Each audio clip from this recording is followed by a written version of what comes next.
Hi guys! Today we're going to be talking about Howl's Moving Castle, book versus movie.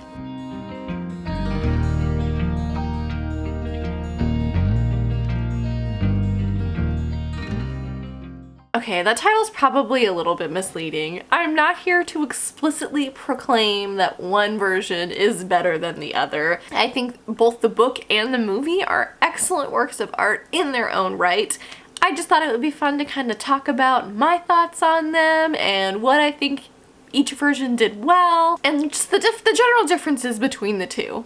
First off, inevitably, whenever you adapt a book into a movie, changes are going to be made. Some things don't work as well visually, and we all know this. I think more faithful adaptations have been really popular recently. I think filmmakers have sort of learned the hard way that alienating your built-in audience from the book isn't the best idea for your movie's performance, but things have to be cut for time, and again, some things just don't work as well visually, or some things that would work really well visually didn't happen in the books, and it still holds true to the spirit of the source material. Which all brings me to Howl's Moving Castle. The book, Howl's Moving Castle, was first published in 1986 by Diana Wynne Jones. This is a newer cover from 2006, I think? 2008, maybe? 2008. That sort of borrows stylistically from the film. The original sort of thought for the castle was like literally a floating castle on a cloud. Diana Wynne Jones actually talks about that in an interview in the end of this book, or at least this version of the book, that she initially pictured it like a floating medieval castle. She never even thought about giving it legs, and that was one of the changes Miyazaki made when adapting it for Studio Ghibli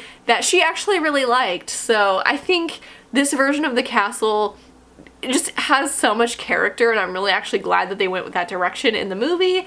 In 2004, Hayao Miyazaki's Studio Ghibli adapted it into a film. Obviously first came out in Japan, but then later came out in the US. The setup for both the book and the movie is essentially the same. We have a young woman named Sophie Hatter who works in a hat shop, and she lives a really simple life, and she kind of like wishes for more, but she sort of resigns herself to this simple life that she leads.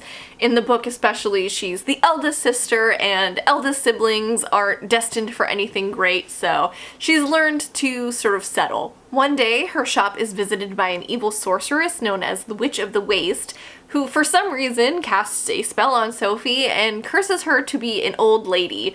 Sophie doesn't know why the witch walked into her life and did this to her, but she knows she can't stay in the hat shop, so she sets out on her own to try to find a solution to this mess that she's sort of wound up in. She ends up coming across Wizard Howl's moving castle in the countryside, which is pretty much what it sounds like. It's literally a moving castle.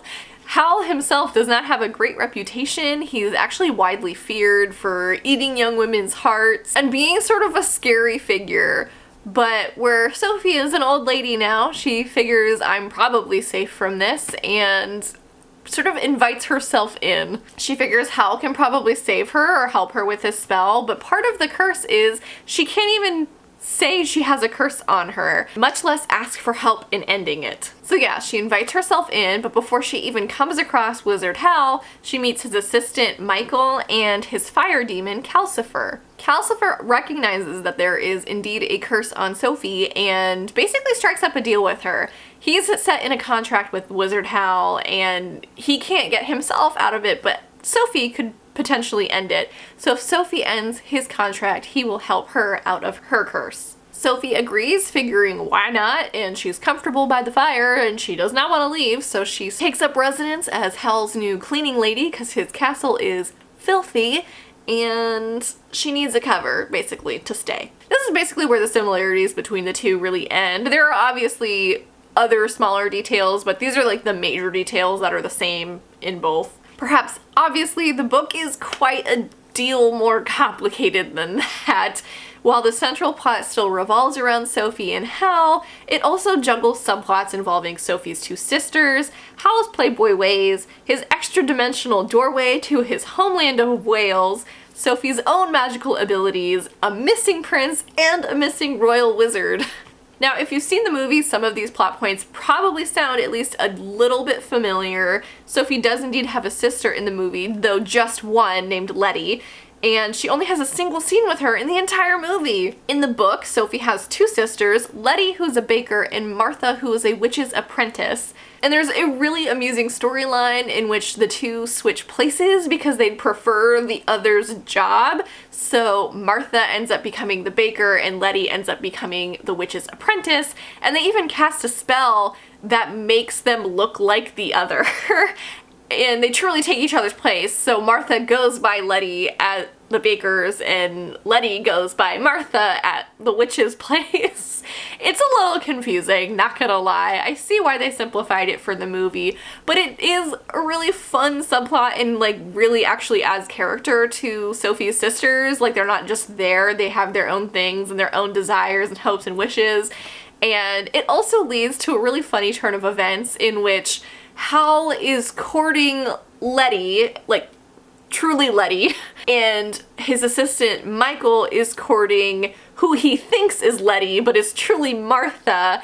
And at one point Michael is concerned that Howl is gonna steal basically his girlfriend away, but they're not even courting the same sister. Again, a little confusing, but really fun and charming. So sort of following that, Howl is also kind of a heartbreaker in the book. In the movie, it's mentioned that he pursued the Witch of the Waste at one point because she was beautiful at some point in time, and then he later realized that like she wasn't and her nature was truly evil, so he ran away, like he runs away from everything else in his life.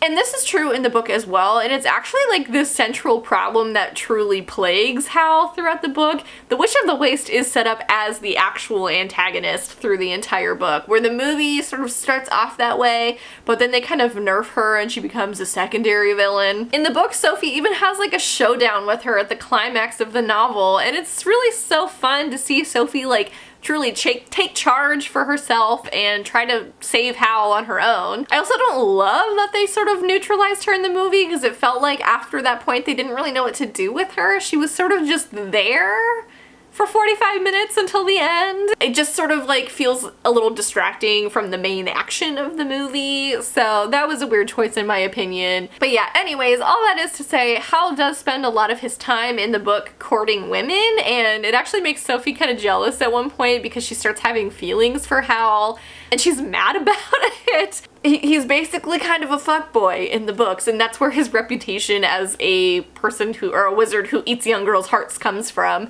It's really just that he goes around breaking them. And movie Howl is so much more noble than that. He does mention several times that he is a coward who runs away from things, but we never see him act as anything other than totally gentlemanly in the book, or in the movie. His first interaction with Sophie even is to save her from these creepy soldiers who are hitting on her, and it's such a charming scene. There are several points in the movie where I may or may not have swooned at things he says when he calls Sophie, "That's my girl," or when he like goes out of his way to try to make her happy or give her gifts or make these just grand gestures for her. I'm just like, how? And in the book, he is not like that at all, and it's so funny. He's honestly such a brat in the book, and I mean that in the best way because it is so hilarious. The dynamic and the banter between Sophie and Howl in the book is so funny, and I would find myself like chuckling out loud, which is like, I never do that with books, so it was truly amusing, and the fact that it could make me laugh out loud is a feat. He often throws tantrums, acts super melodramatic, acts like a total baby when he has a cold.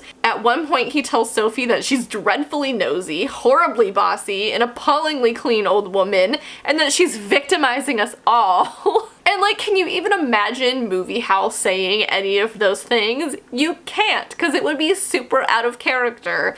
And in fact, the one scene in the movie in which he acts most like his book self, the infamous hair meltdown scene in which he goes to do his hair in the bathroom and it comes out ginger because Sophie messed with the potions and where they all were, and he has this total meltdown in which he literally starts turning into slime, feels out of place in the movie, in my opinion. It's unlike anything we see him do in the movie, and the fact that he'd throw a tantrum over that and saying that he doesn't see the point of living if he can't be beautiful is just like, what? Because everything else he does, again, in the movie is so noble and like gentlemanly.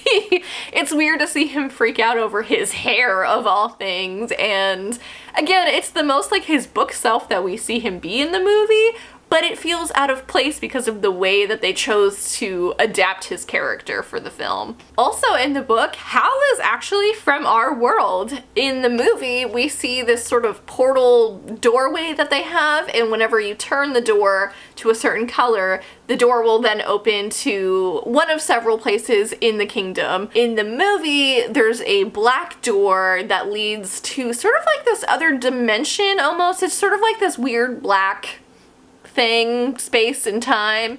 And Sophie goes through it at one point and ends up going into the past and witnessing him first meeting Calcifer. But in the book, that doorway leads to Wales, like the country of Wales. That is where Howl is from, and his name is actually Howl Jenkins. I think it's such a delightful scene because he brings Sophie and Michael with him, and they end up meeting both his sister and his niece and nephew, and I feel like you learn a lot about Howl as a character in this scene. I've seen some criticism about this scene saying that it sort of takes the magic away from Howl as a character, but I actually think it explains his psyche a little bit. Like, he's constantly just running away from things, including his real life, to go be a wizard in this other dimension. Like, if that's not running away from responsibility, I don't know what is. It also involves Sophie sort of coming across modern things like computers and video games and cars and totally not understanding what they are, and that is one of my favorite tropes. It is so funny how much she freaks out over being in a car. I love that. And in the movie, they do sort of have cars. They have like steam engines and stuff, so like it wouldn't work quite as well in the movie. And I can see why they cut this because, again, I do think it sort of destroys the illusion of Howl a little bit as this very magical character, but it is very charming and it fits in very well in the book, and I do really enjoy that scene. Sophie is also explicitly stated to be magical in the book. Even before her real adventure starts, while she's working in the hat shop, she's accidentally enchanting hats by talking to them and saying like, oh, you're a real beauty, or oh, you're gonna attract a wealthy man, and it ends up casting spells on the hats that come to life when someone wears them. And I think that's so charming and fun, especially where she doesn't know she's doing it. She literally has the ability to speak life into things. The movie kind of hints at this. There's a part where when she comes across Turnip Head, the scarecrow, she tells him to go find someplace for her to live. And he comes back with the moving castle, and she's like, that's not what I meant, but fine. But that could literally just be Turnip Head being nice. He does have a fondness for Sophie. There is also later a scene in which she crashes a plane into the moving castle, and when they're trying to clean up, she's pushing it out, but she can't, and she tells it to move, and then it suddenly comes to life and then yeets out of the hole in the wall. But again, that could just be coincidence. It's not really like, it doesn't come across as very magical in and of itself. And these abilities are actually why she stays an old lady as long as she does. At the end of the book, Howl reveals that he's known about her curse all along and even tried to dispel it a couple of times while she wasn't looking. But the fact that she leaned so hard into being this old lady character, like, manifested it onto herself. Like, she told herself she was an old lady, so therefore she was an old lady. Because being this old woman sort of helped embolden Sophie to do things that she wouldn't have otherwise done, or that she had been too reserved to do as a young woman. So, I don't know, again, I think that just adds so much to Sophie's character that you don't really quite get in the movie. And in the movie, she does become young again several times, and she doesn't notice. Like, when she's sleeping, she's young, and Howl sees her. So he's obviously aware of her curse. Or when she's expressing for her feelings for Howl, she becomes young again, and by the end of the movie she is once again young. But I don't know, it's just not as fun. I liked that Sophie in the book kind of had this power that wasn't the same as Howl's, but like made her capable, you know? She wasn't a damsel in distress. And Howl in the movie is very protective of her, and she does show herself to be like capable, but I do miss the fact that she is magical in her own right. I haven't read any of the sequels for this book, but I believe the summary for the third book, House of Many Ways, does describe Sophie as a powerful sorceress. So I don't know, the movie just kind of loses that a little bit for me, and I liked the fact that Sophie was magical in the book. Also, like I mentioned earlier, the book involves a missing prince and a missing royal wizard Sullivan. If you've seen the movie, you probably remember that there is a missing prince, but he is for a neighboring country. The fact that he is missing sort of starts the war that unfolds later in the film, because that country blames their country for him missing. And this is a huge plot point in the movie. In fact, the movie version of Howl's Moving Castle honestly feels like a bit of a commentary on how dumb and pointless war is, because it just makes both sides suffer. Nothing even remotely like this happens in the book. There is no war. Again, the central conflict is sort of between Howl and himself, but again, the Witch of the Waste is sort of the main antagonist of the story. There is no war whatsoever. This is probably the largest change between the book and the film. In fact, Book Howl is summoned to the castle by the king in order to find the missing prince, not to participate in a war effort. But even finding the prince and the royal wizard proves too much for Howl to handle. He doesn't want anything to do with it, and later has to sort of trick himself into doing it, because he's cowardly and his first inclination is to run away from things. He truly comes across as the coward that the movie says he is, but he never really acts like. Sophie mentions several times in the book that Howl is just a big ol' slitherer outerer of things, and there's this whole complicated bit where the turnip head scarecrow guy and the stray dog that Sophie finds are both parts of the missing prince and the missing wizard,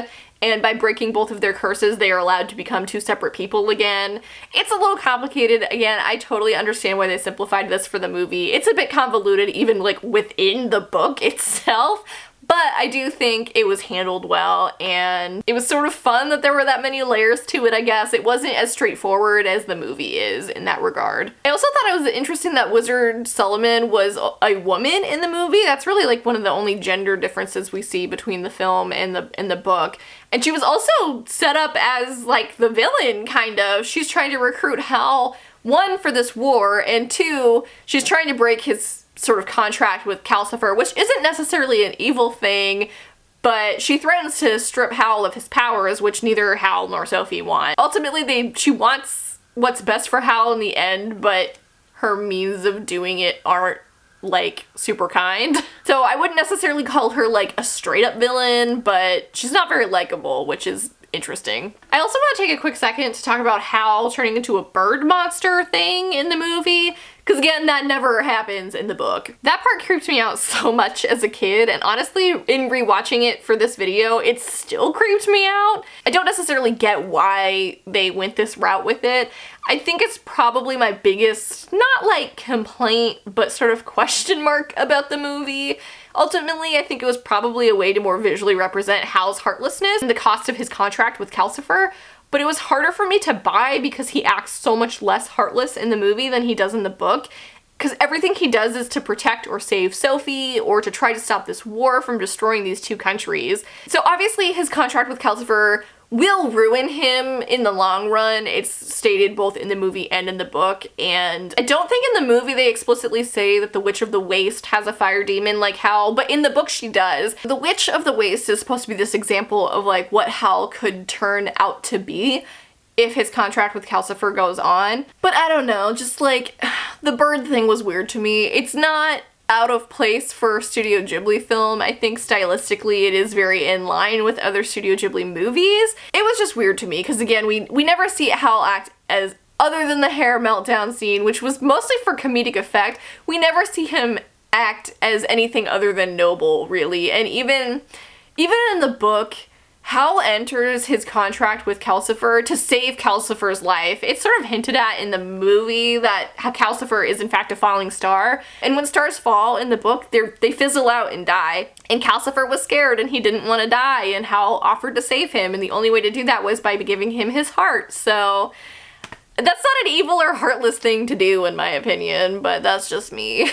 Anyways, I think Diana Wynne Jones does a lovely job kind of juggling all these various plot points and just the way they all collide and resolve in the end is so satisfying. It's hard to even summarize the book's like sort of major plot points and differences with the movie because there's just so much happening. It's a lot of layers, so if any of this sounds remotely fun or interesting to you, I definitely recommend picking up the book.